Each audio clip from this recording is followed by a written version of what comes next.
Comme la plupart d'entre vous savez déjà, il y a eu des changements dans le programme d'immersion au ministère de l'Éducation du Nouveau-Brunswick.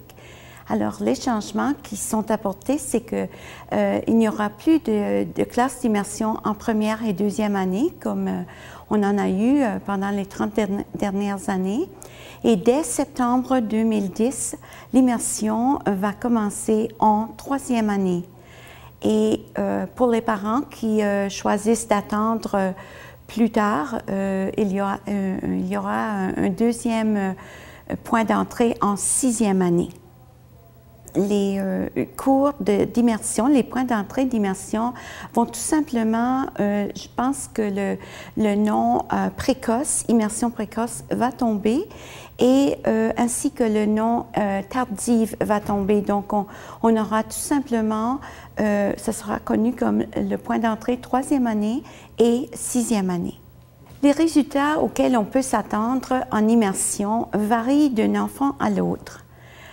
Chaque enfant est unique et donc chaque enfant progresse à son propre rythme lorsque vient le temps de communiquer en français. Ça, c'est à l'oral et à l'écrit.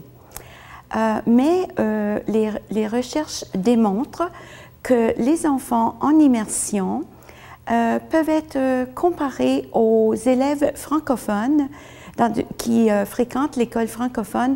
Ça, c'est en compréhension en lecture et en compréhension de l'oral. Là où il y a plus de différence, c'est lorsque les élèves parlent.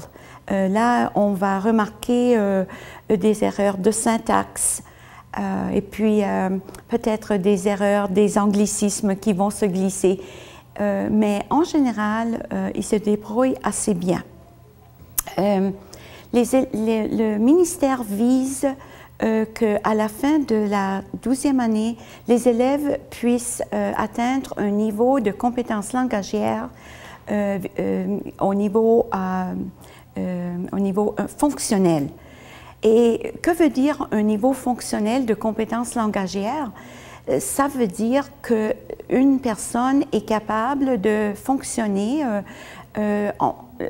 rencontrer les exigences de tous les jours dans une conversation normale et aussi des exigences dans un milieu de travail où un certain niveau de bilinguisme est requis. Quelques questions que les parents posent avant d'inscrire leur enfant en immersion. Une des questions fréquentes que nous recevons, c'est est-ce que mon enfant, en étudiant toutes ces matières en français, est-ce que mon enfant va souffrir c'est-à-dire est-ce que ses compétences langagières en anglais vont être affectées? Et la réponse à ça, c'est non. Parce que les recherches démontrent que les habiletés en littératie, c'est-à-dire dans l'apprentissage de la lecture et l'écriture, sont transférables de la langue seconde à la langue première. Donc, du côté littératie, côté lecture et écriture, ça ne va aucunement affecter l'enfant. Et bien sûr, il faut prendre en considération que l'immersion, l'enseignement du français ne se fait que dans la classe. À l'extérieur de la salle de classe, tout se passe en anglais, donc pas de problème de ce côté. Il y a plusieurs façons qu'un parent peut aider son enfant inscrit en immersion. D'abord, on sait bien que c'est un grand avantage si un parent établit une relation de collaboration avec l'école de son enfant, c'est-à-dire avec l'enseignante de son enfant, la direction de l'école et la communauté scolaire en général.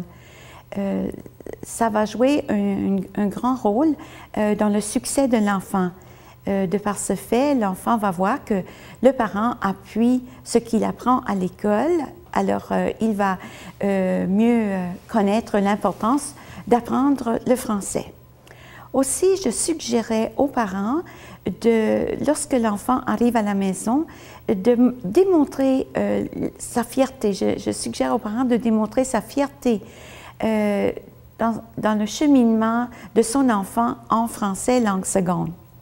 Lorsque vient le temps des devoirs à la maison, le parent pourrait s'asseoir à côté de son enfant et même s'il ne parle pas français, il pourrait écouter sa lecture et demander à son enfant de lui dire dans ses propres mots ce qu'il vient de lire. Aussi, lorsque vient le temps des mots d'orthographe, là je parle d'un parent qui ne connaît aucunement la langue, il serait possible de demander à l'enfant que l'enfant prononce les mots d'orthographe parce que lui, il les a entendus de son enseignante durant la journée.